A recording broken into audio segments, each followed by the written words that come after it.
Les agradezco mucho poder estar aquí para compartir con ustedes, empresarios, jóvenes, esta conferencia que realmente es fácil de complementar.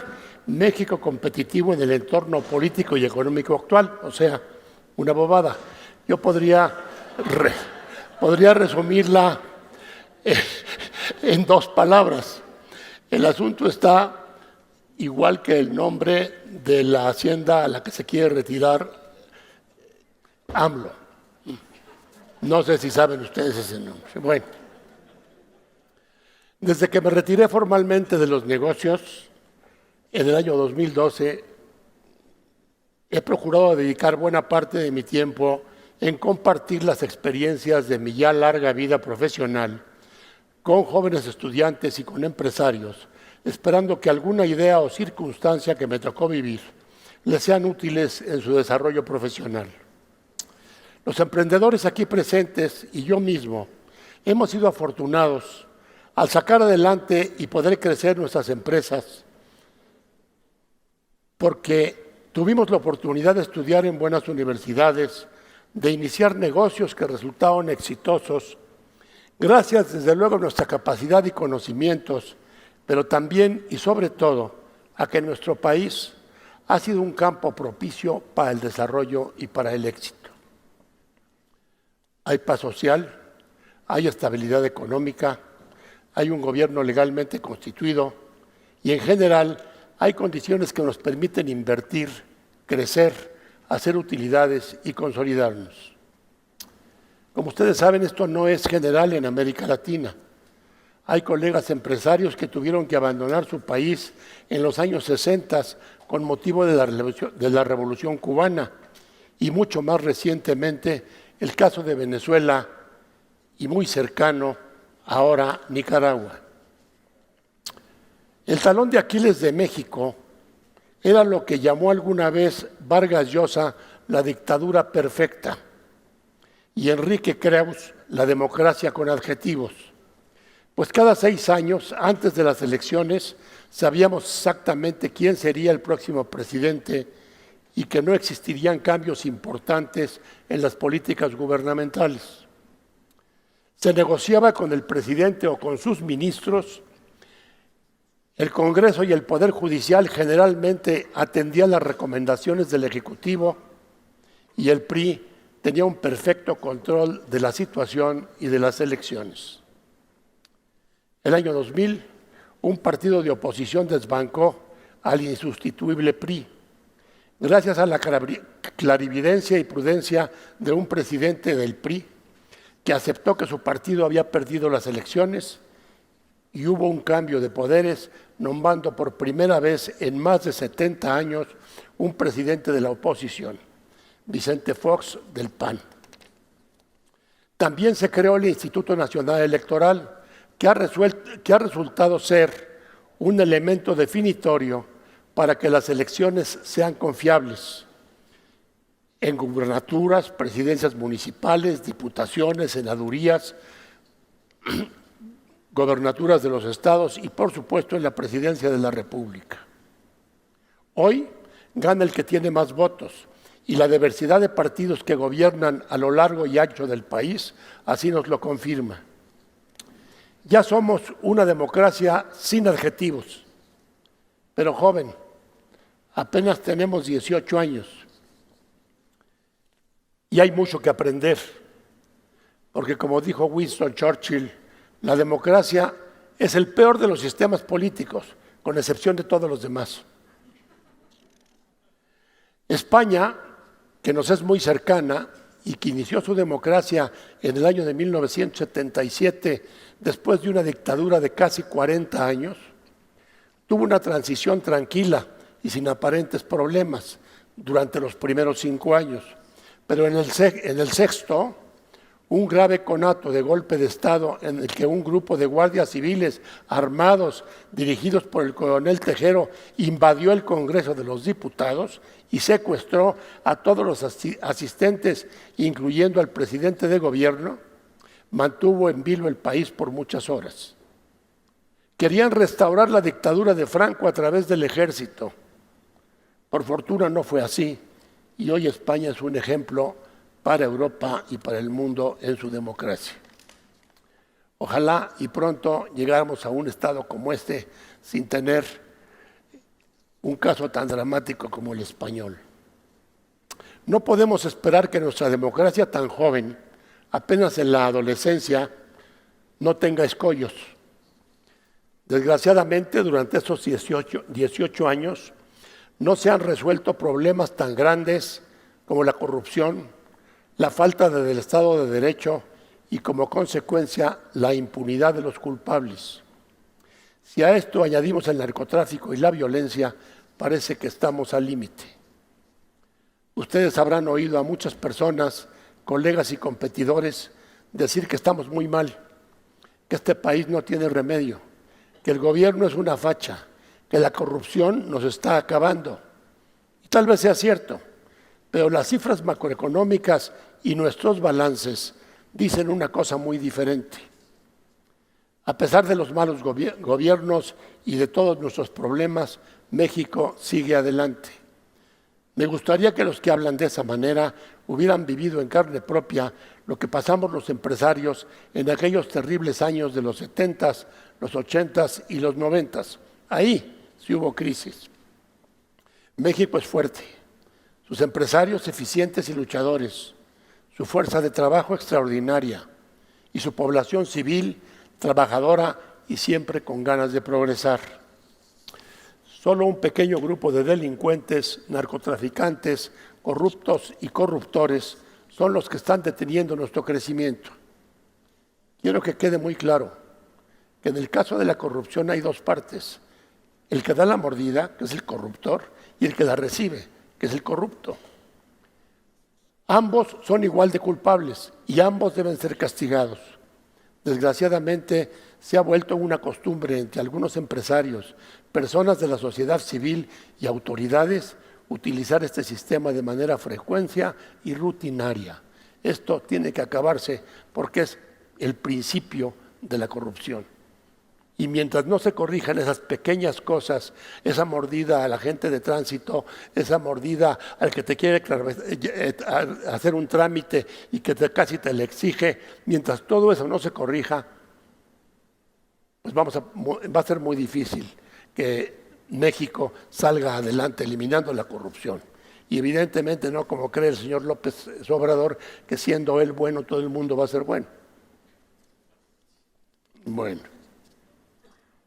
Otra forma de corrupción es evadir sistemáticamente el pago de impuestos, realizar ventas sin IVA, subfacturar y, en el caso de las empresas estatales y sus sindicatos, usar aviadores o que miles de personas reciban salarios del gobierno sin trabajar, como desgraciadamente sucede en el magisterio, en Pemex y en el Seguro Social. Durante la época de estabilidad del PRI, no todo fue miel sobre hojuelas, pues tuvimos 12 años gobernados por personajes populistas de 1970 a 1982, que se le llamó la docena trágica, durante los cuales México no creció. La inflación llegó a ser de más del 100% anualmente. Las tasas de interés subieron en la misma proporción y el peso se devaluó de tal manera que tuvimos que quitarle 3 ceros 10 años después, en 1992. López Portillo anunció a la población que había que aprender a administrar la riqueza y se dedicó a crecer la deuda exterior para derrocharla en obras sin ningún beneficio para el país, pasándola a los bolsillos de sus parientes, amigos y colaboradores. La corrupción no es nueva en México, señores. Al caer el precio del petróleo, suspender los bancos extranjeros los créditos a nuestro país, el 1 de septiembre de 1982, se llegó al absurdo de establecer un control de cambios y nacionalizar la banca, lo que profundizó la crisis, que no pudo ser resuelta hasta los siguientes 2 sexenios. Ya antes, el gobierno, con el dinero del pueblo, había adquirido todo tipo de empresas privadas en esas épocas. Solo como ejemplo, compró todos los cines, compró las 2 líneas de aviación, compró la compañía de electricidad, tierras en el norte del país para repartir a los campesinos, entre comillas, que creo que todavía ni siquiera están trabajando, hasta algún restaurante y algún cabaret. Esto es absolutamente cierto, no crean que estoy inventando, porque veo que ustedes son muy jóvenes y probablemente no vivieron y no recuerdan esta situación. Y en sexenios anteriores se modificó la Constitución para radicalizar la expropiación petrolera, impidiendo a particulares mexicanos y extranjeros invertir en estas importantes áreas de la economía, lo que resultó una limitación enorme para el crecimiento del país. Que quede claro que la reforma energética de la actual administración no es otra cosa más que volver a las reglas que originalmente estableció Lázaro Cárdenas en 1938, ni más ni menos. Esto es que el petróleo sigue siendo de México y que las nuevas inversiones particulares podrán ser en asociación con Pemex o de forma independiente, pero pagando siempre una cantidad de dinero por ese petróleo que sigue siendo de México, del país. Pero ahora que con ayuda de los inversionistas podemos utilizar y convertir en dólares, más vale utilizar esos dólares que esté enterrado el petróleo, como ha venido sucediendo en los últimos años.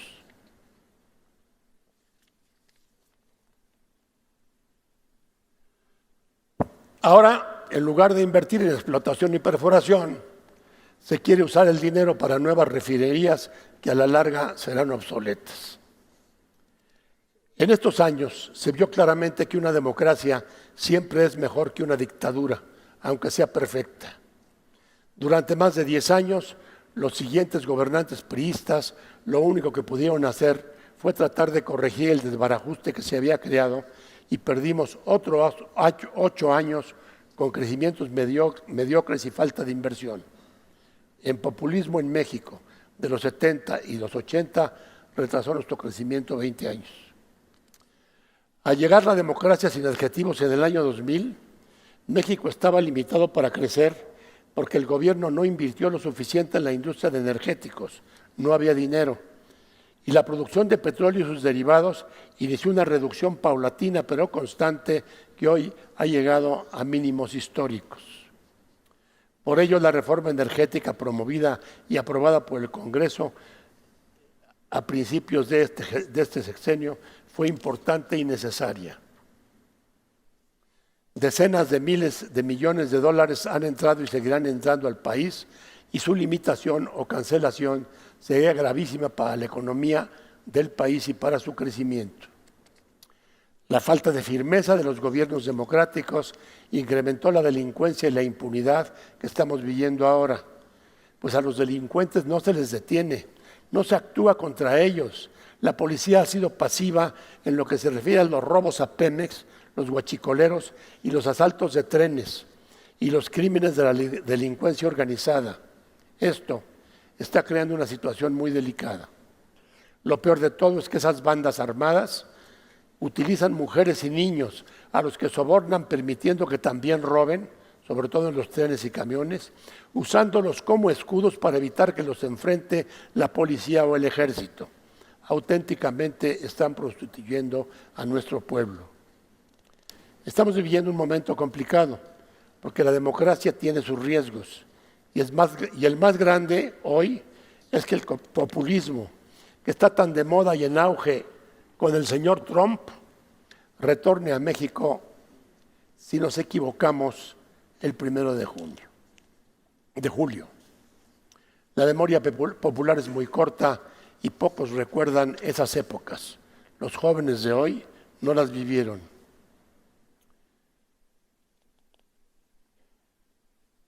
Si el triunfo populista en 2018 podría retrasar al país 10 años y ocasionar daños parecidos a los de la crisis del 82 y el 95. Por todo esto debemos razonar nuestro voto y tomar la decisión que más convenga a nuestro querido país. Suceda lo que suceda el 1 de julio,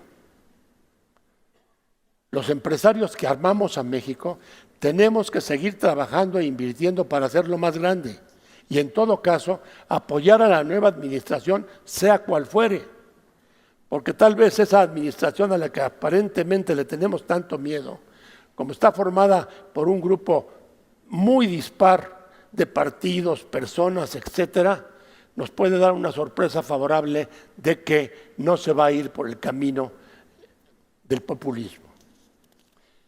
Pero de todas maneras es nuestra obligación apoyar al que gane y lograr que México siga creciendo, que haya más justicia social, que mejore la educación y que poco a poco se reduzca la violencia, la corrupción y la impunidad. El entorno internacional va a ser muy complejo en los próximos años. El gobierno norteamericano no deja de agredirnos verbalmente con el famoso muro y su política de cerrazón económica, que si continúa va seguramente a crear una crisis global de proporciones impredecibles que nos pueden afectar más a nosotros que a otros países, sobre todo si se llega a cancelar el TLC. Entonces, debemos estar preparados y ser muy prudentes, pero también muy agresivos.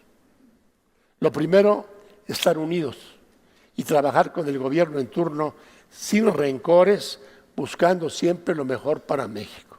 Repito, gane quien gane, independientemente de que no sea de nuestro gusto.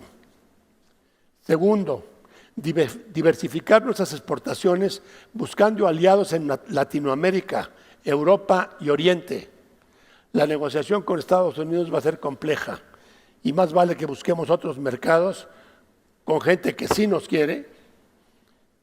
Yo digo que voltear a América Latina es la mejor solución, pero también a China, porque ahí está la mayor cantidad de dinero, y el Japón y Europa. Tenemos que incrementar nuestro consumo interno, tratar de consumir primordialmente lo que México produzca, en condiciones mejores que las importadas, porque tampoco le podamos pedir al pueblo o a la gente o el que vaya a comprar algo más caro solamente porque se produce en México. Invertir en nuevas empresas para sustituir importaciones y aumentar nuestras exportaciones. Tenemos que pensar qué es lo que necesitan los chinos o los japoneses, en lugar de pensar que vamos a seguir vendiendo pues, muchas cosas a los Estados Unidos. Nuestra agricultura tiene productos magníficos como el aguacate, como el chile, muchos que pueden ser vendidos no solamente en Estados Unidos, sino en otros países. Y como digo eso, tenemos que buscar artículos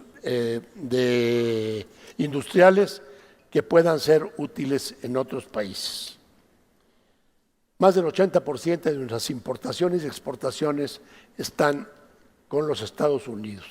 Esto nos crea un problema de estar muy ligados a ellos. La única forma de resolver los problemas en el futuro es logrando que esto se reduzca. El Tratado de Libre Comercio funcionó. Antes del Tratado de Libre Comercio, más del 90% de las exportaciones e importaciones de México venían de los Estados Unidos. Hemos bajado un 10%, que es muchísimo dinero, porque además han crecido las exportaciones en forma masiva. Por otro lado, sí, tenemos un superávit muy grande con los Estados Unidos. Pero en cambio, todo ese superávit se lo llevan los países orientales. China, Japón, Corea, etcétera, se lleva todos los 60,000 millones que dice Trump que les estamos robando a los americanos, y entonces a nosotros nos lo están robando los chinos, los japoneses, los coreanos y los... No es así. Es el comercio internacional el que se maneja, y el más eficiente y el más barato es el que tiene que vender y él tiene que tener éxito. Entonces, es muy importante que los empresarios mexicanos, que ya cambiamos nuestra manera de pensar con el Tratado de Libre Comercio, ahora lo volvamos a cambiar para buscar una mucho mayor dispersión de nuestro comercio y de nuestros productos. Pues estas son las recomendaciones para una crisis que va a ser complicada y no es fácil, ni va a ser tampoco fácil hacerlo ni en un día, ni en una semana, ni en 6 meses. Esto lleva años, pero hay que empezar a trabajar ya. Y que todas estas declaraciones malignas del señor Trump y eso de detener a los niños centroamericanos separados de sus padres nos sirva de ejemplo para que nosotros no solamente no hagamos eso, sino que seamos mejores mexicanos, seamos mejores empresarios, seamos mejores productores y de esa manera lograr que México vaya y continúe para adelante. Y recuerden una cosa, los incapaces siempre echan la culpa de sus errores a otros y no se dan cuenta que son ellos mismos los que están generando su fracaso. Ya lo decía y quiero mencionarles un verso de un poeta mexicano al que yo admiré mucho y admiro, Amado Nervo. En uno de sus versos decía: porque veo al final de mi rudo camino que yo fui el arquitecto de mi propio destino. Y termina diciendo: vida, nada te debo, vida, estamos en paz. Nuestra obligación es lograr la excelencia en lo que hacemos, de acuerdo con nuestra capacidad y posibilidades, independientemente de las circunstancias. Hay que recordar que no todos pensamos igual y tenemos que reconocer que hay personas más hábiles que otras en las diferentes circunstancias en las que la vida nos pone. Lo importante no es ser el más rico o el más exitoso, sino hacer nuestro máximo esfuerzo para ser los mejores de nuestro ambiente y de nuestro lugar. México ha sido mi pasión y sin duda alguna es muy diferente a aquel en el que yo inicié mi carrera profesional. El crecimiento y el progreso del país en los últimos 60 años ha sido impresionante, pero tiene que ser todavía más, y aún en situaciones adversas como las que seguramente vamos a vivir. Les deseo lo mejor y espero que sean muy felices y que, como dijo el presidente Kennedy cuando tomó posesión de la presidencia en los Estados Unidos hace más de 50 años, no te preguntes qué puede hacer tu país por ti, pregúntate más bien qué puedes hacer tú por tu país. Muchas gracias.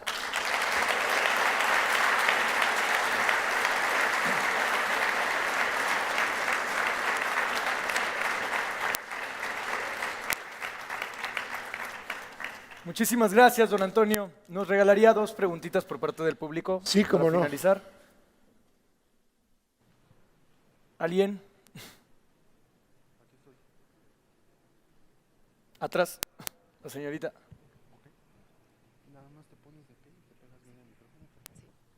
Hola, buenas tardes, muchas gracias por la plática. Vemos que el cambio climático es también un reto importante para las empresas y para los países. ¿Cuál es el consejo que tiene en cuestiones de política pública, transición energética y también internalización del precio de la contaminación en las empresas? ¿Es algo que se está viendo? ¿Tenemos que transitar para allá? ¿Y cuáles son como las vías que podemos tomar como empresarios y como ciudadanos? Pues mira, yo creo que México, el gobierno de México ha hecho mucho, todo lo que, cuando menos en legislación y en reglamentación, para defender la contaminación y el cambio climático. No como el señor Trump que ya salió de ese tipo de cosas. Pero la mayoría de todas esas cosas está en que lo realicen los empresarios y el sector privado y los empleados y los trabajadores. Y empieza, como decía yo desde el principio, de no tirar basura en la calle. Si ustedes van por las calles del centro, se encuentran llenas de manchas de chicle. Bueno, pues eso es contaminación. Tanta contaminación como puede ser el CO2, porque se va junta y junta y junta. Entonces, yo creo que es una responsabilidad de cada mexicano, y claro, de acuerdo con el puesto que ese mexicano tenga en la economía, si es un trabajador, pues trabajar muy bien, y sí exigir a sus patrones y a sus sindicatos que haya condiciones de trabajo que sean dignas. Pero si es un empresario, tiene la obligación de que en sus fábricas y en sus instalaciones y en sus oficinas se cumplan con todos los requisitos y no haya contaminación y haya la menor proporción de CO2. Yo creo que, pero además, yo creo que nos estamos preocupando demasiado por una razón.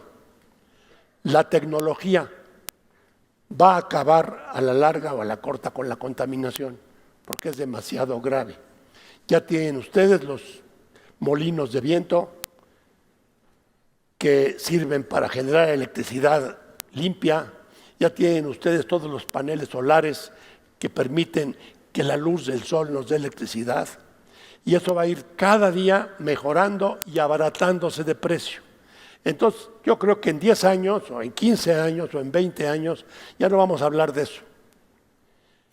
Y si estuviéramos hablando de eso, qué grave, cuando menos no en México. Si en los Estados Unidos quieren seguir hablando de eso porque no hacen las cosas bien, pero yo creo que México está cumpliendo con todas las reglas, va a todos los eventos internacionales en este sentido, y la responsabilidad es de nosotros, los mexicanos.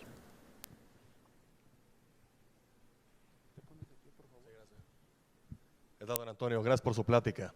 Y tomando en cuenta que usted ya vivió las crisis de los 70s, 80s y 90s, ¿qué recomendaría a los empresarios de esta nueva generación en el caso de que el país tome de nuevo un rumbo populista o con políticas anteriores? Ya lo dije yo aquí en la plática, hay que seguir trabajando, a lo mejor cambiando la forma de hacerlo, pero hay que seguir trabajando. Y por supuesto exigir a las autoridades que hagan las cosas bien.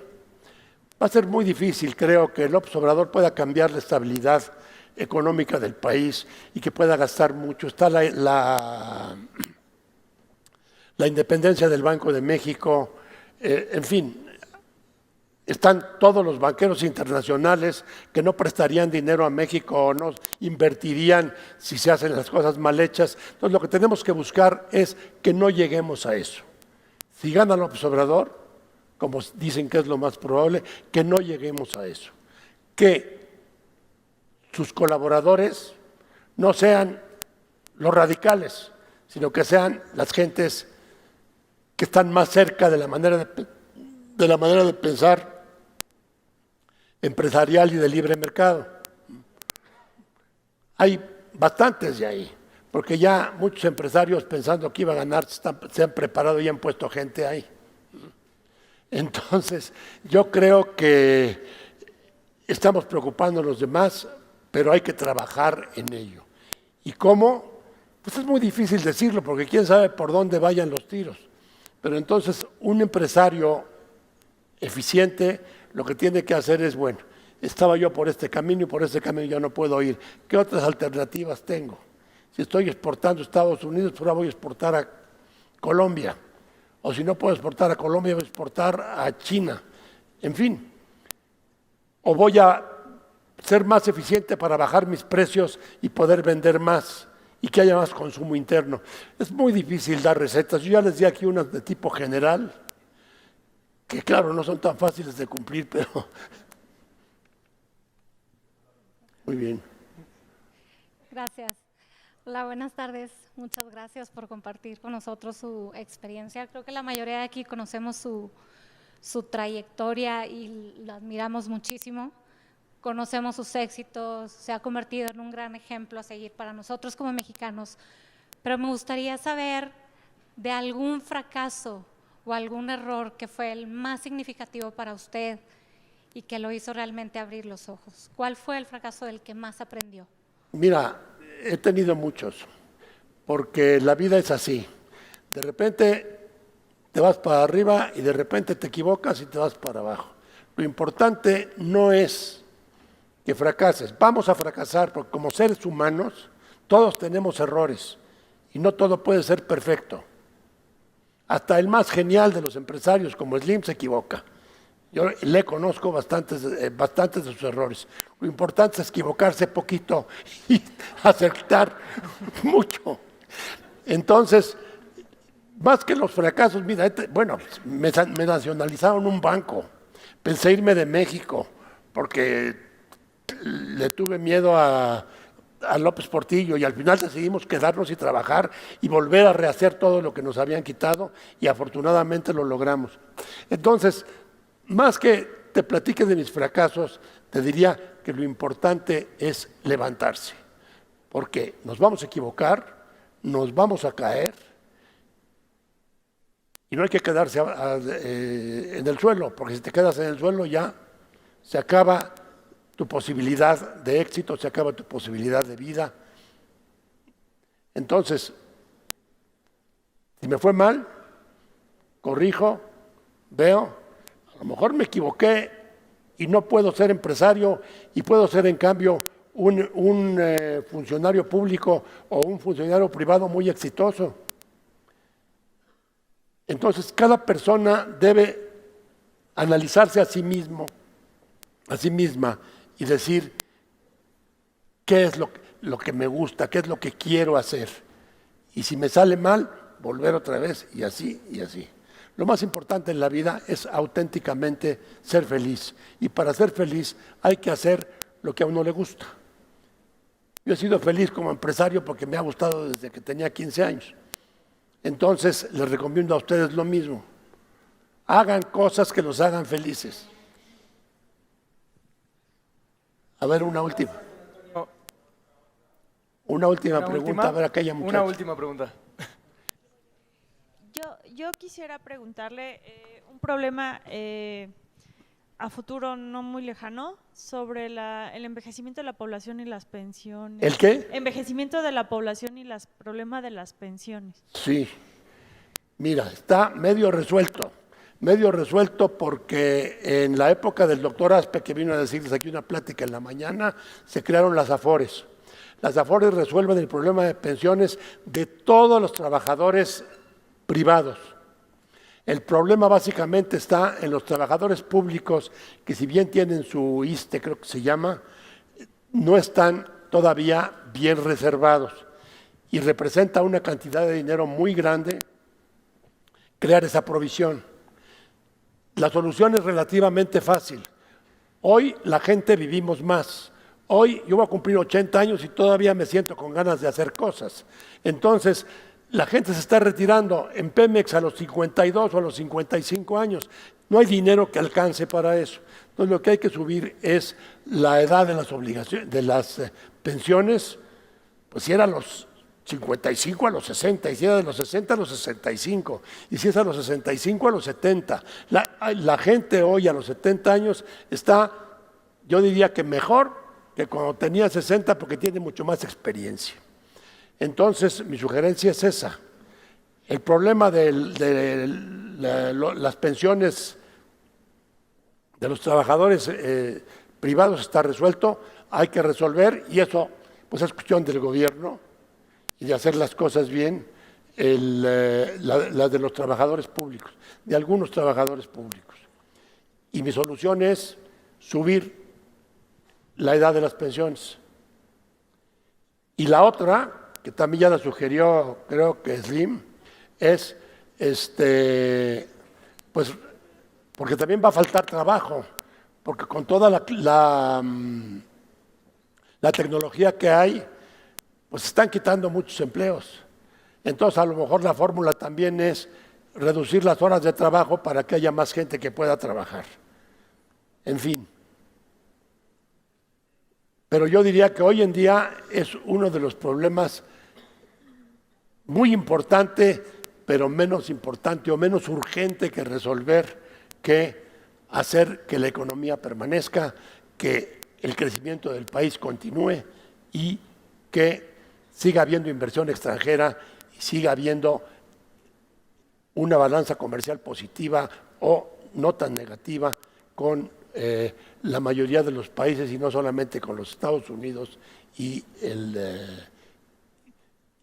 China y los países orientales. Muchísimas gracias. A continuación.